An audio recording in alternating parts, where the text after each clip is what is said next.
Welcome, Strategy Battle Gamers, to another GBHL YouTube channel video. You're here with your channel host, GBHL James, and today I'm going to be doing another Army Showcase video, and a very interesting one, because this is a massive blast from the past. You're about to see some of my first ever painted miniatures that I ever did. And today's Army Showcase, these videos have been very popular, so thanks very much for getting behind them. Today's Army Showcase is going to be looking at my Grey Company Army, and sort of going through not just what is in there and what they do and how it works and my experiences of playing them, but also kind of showing you my journey in terms of painting since I got into the hobby, what is probably around 2 years ago now. Okay, so I think we should start off with why I went for Grey Company in the first place. Now, I very much love the theme of the Rangers. In fact, I love it when the Grey Company arrives in the books and you've got Halbrad and the like, and of course you've got to love Aragorn, especially when he's Strider, and I do love that whole kind of idea of the Rangers. And I have to say that the Ranger models were some of the first ones that I looked at and thought, wow, I really want to get some of those and get painting them. So let's have a little bit of a look. So the first ever miniature that I got in the Hobbit strategy battle game was this guy. He's the first miniature that I got, and also the first miniature that I ever painted, and this is Halbrad with Banner. I love this model. I absolutely love this model. I really enjoyed painting it.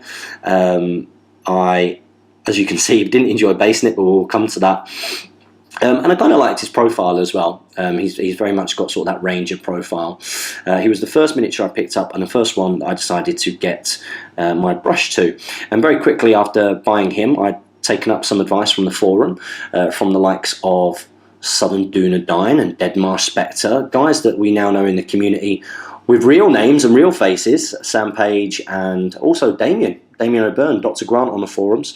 The whole idea of, right, okay, if you like that kind of army, if you like that force, make sure that you pick up a hero and a warband. So the first warband that I got was Halbrad and these guys here.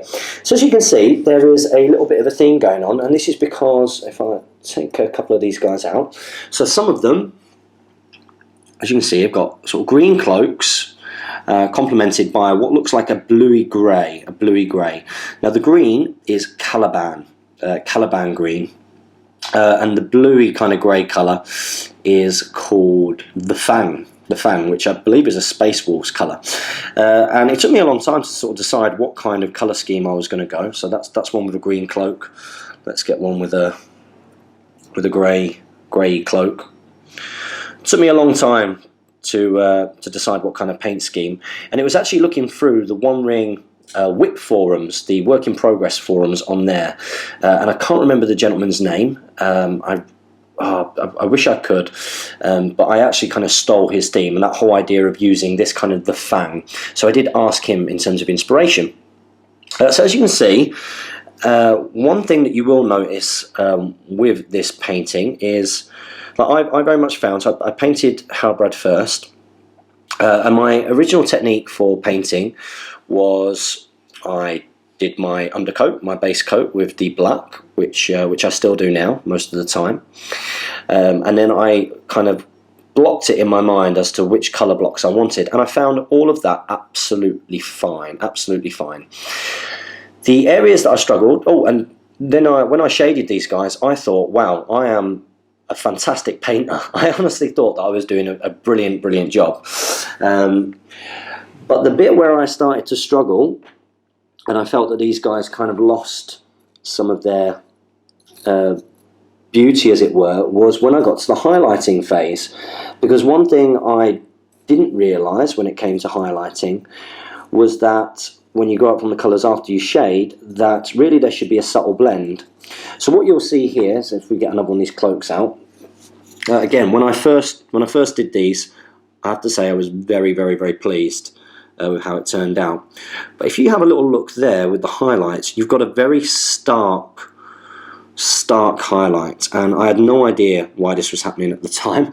I know it sounds silly, but I had literally just started painting miniatures, and that's because after I was inking them, I was then painting on top the highlighted colour, and for the highlighted colours a lot of the time I was literally just mixing 50-50 of the base colour and with the original colour. So what you're getting, and why you can see those kind of highlights there, and on some of the other miniatures that I did as well. This was my second warband, which I did with this guy here, Arathorn, one of my favourite miniatures in the range, I have to say. And again, you can see it there, even on his cloak. A gorgeous miniature, but not quite where it needs to be in painting standard. It looks okay.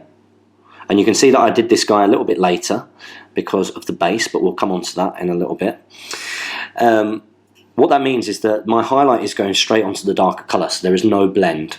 And of course, what you want to do when you're blending up from the highlight, or the technique that I tend to use now, is yes, you apply your base colour. Yes, you then ink into the recesses, which is important. You don't have to ink the whole thing. You don't have to be really generous.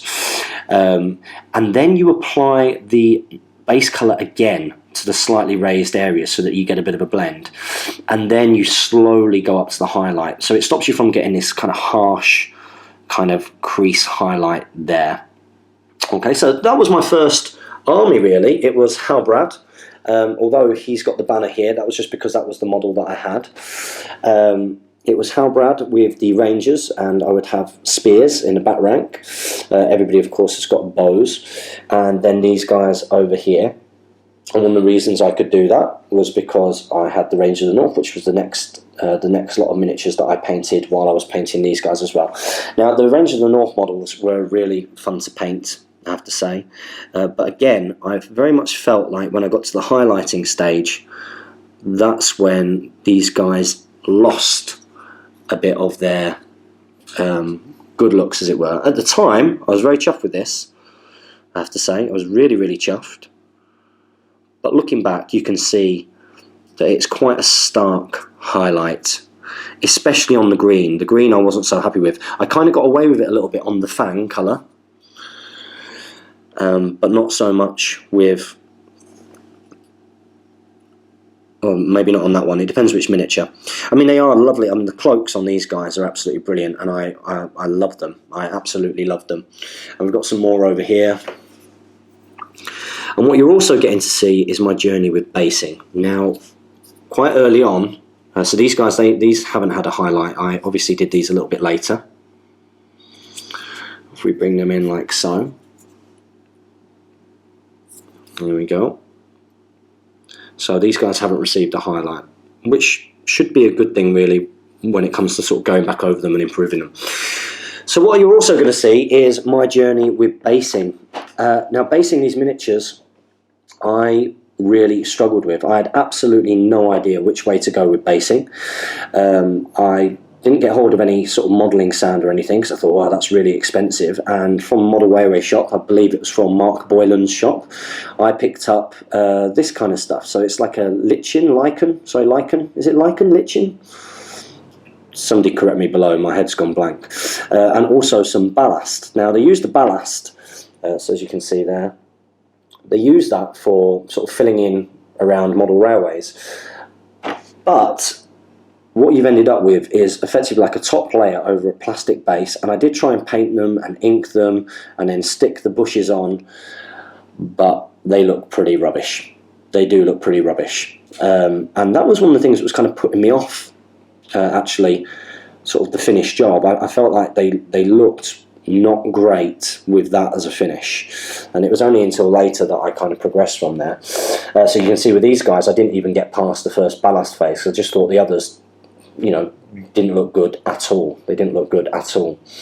And then over here, this was my next phase really, which was I bought and got hold of like a finer, because I realised that I needed something a little bit finer, and I put this kind of grassy kind of effect, which, you know, it looks okay, but it still doesn't make the miniatures kind of pop, as it were. So that was the army that I started playing with. That was my 500 points Grey Company army, as advised by guys on the One Ring forum.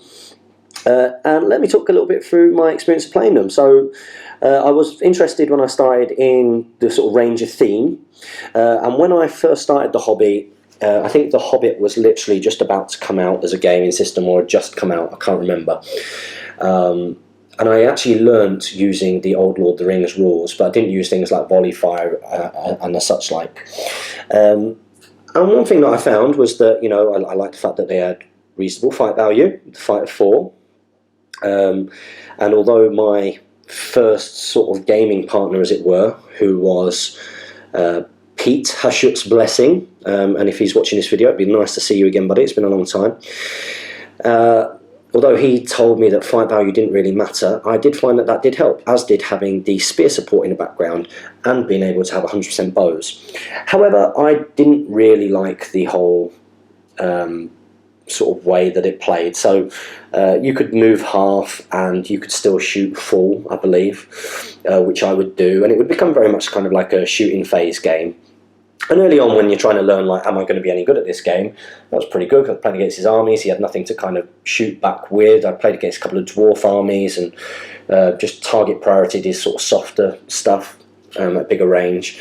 And I quickly realised that it wasn't really a particularly fun way to play.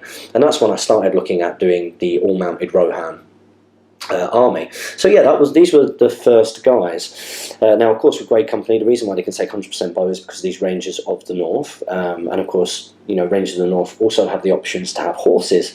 And one thing that I found with Rangers of the North was that they were good free drops and everything, but having a single attack, you know, it does limit them slightly, and horses in the game are actually very important, especially for heroes and for certain objectives.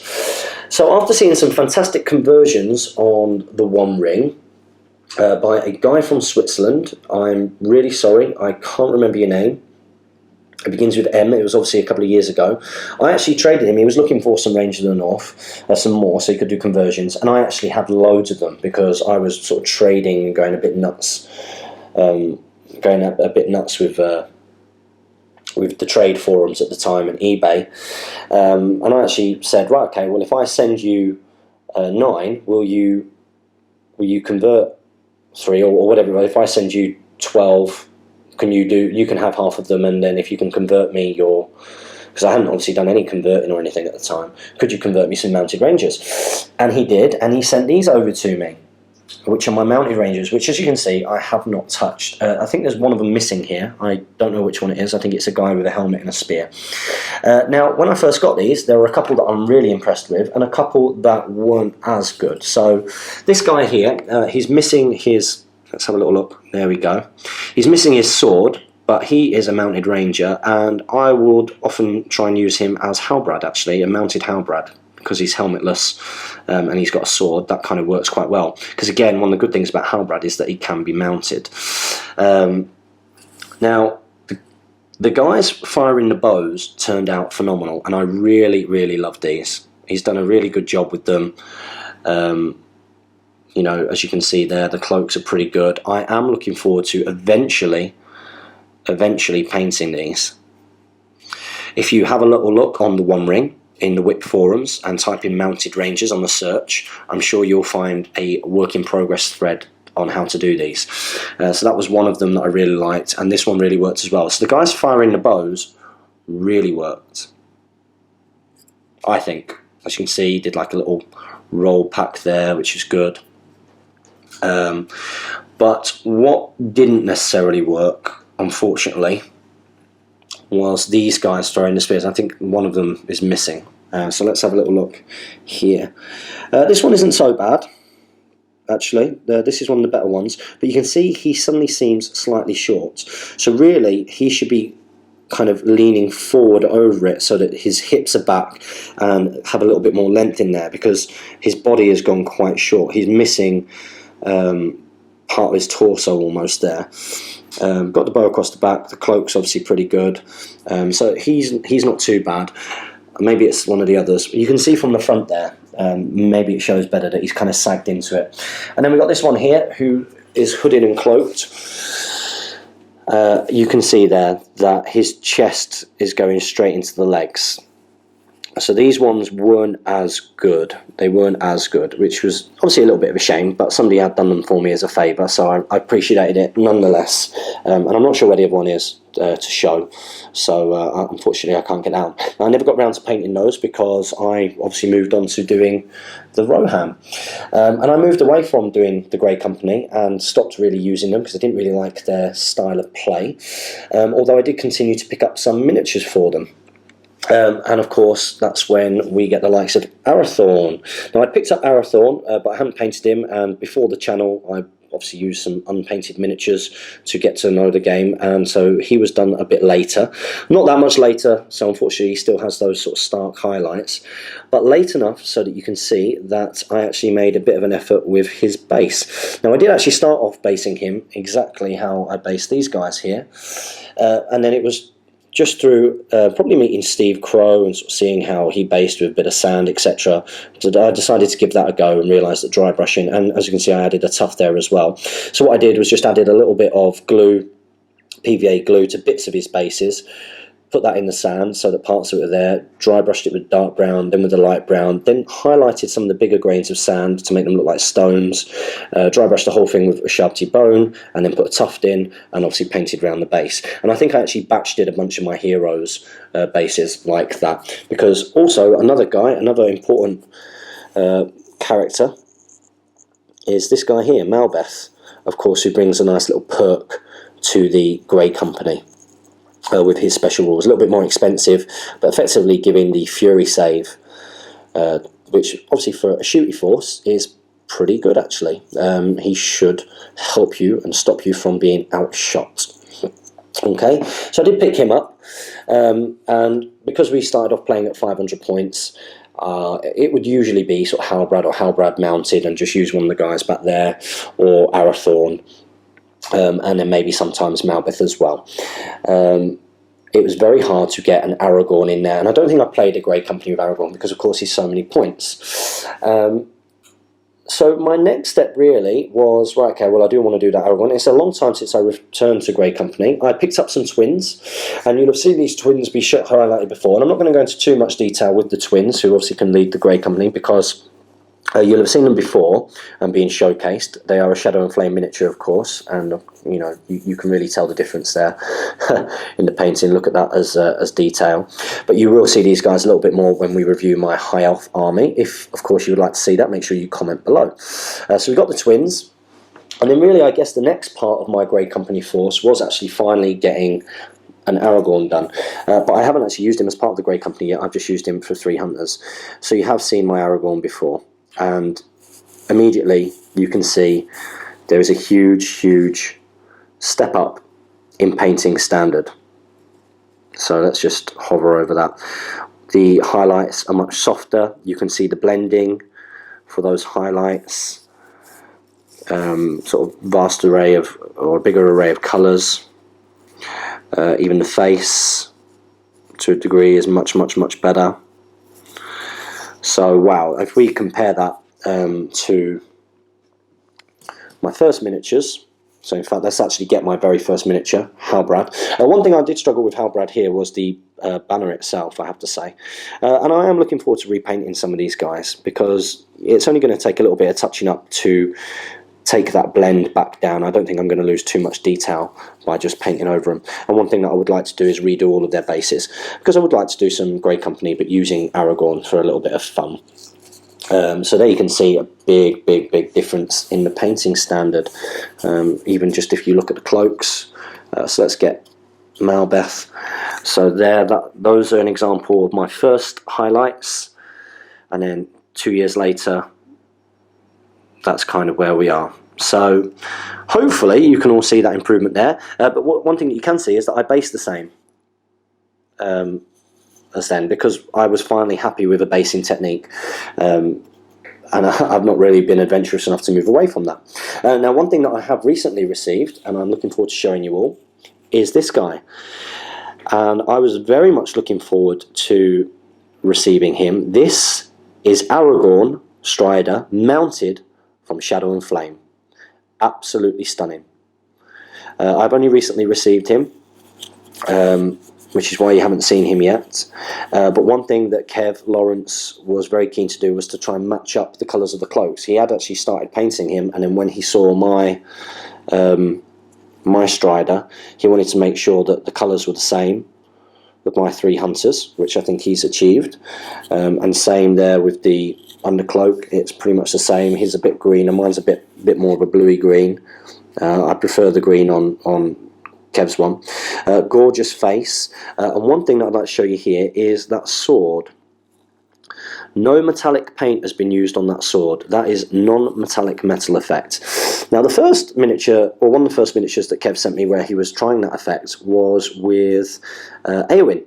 And that Eowyn, he went for sort of a more bluey kind of way, which has been very controversial. Some people like it, but a lot of people aren't as much of a fan because it can look a little bit lightsabery. I have to say that this kind of way of doing it that he's done with this Aragorn is just beautiful and much better. And I would certainly recommend, if you get some commission work, it's worth asking him to maybe do it like that instead. And also nice little touches. He's also got the GBHL logo in now. So mounted Aragorn, that's going to be incredibly handy. I've got a mounted Legolas downstairs, so I can obviously do all of my 300s and start mounting them and making them a bit more competitive. But then also maybe do it with the Grey Company force when those are all done.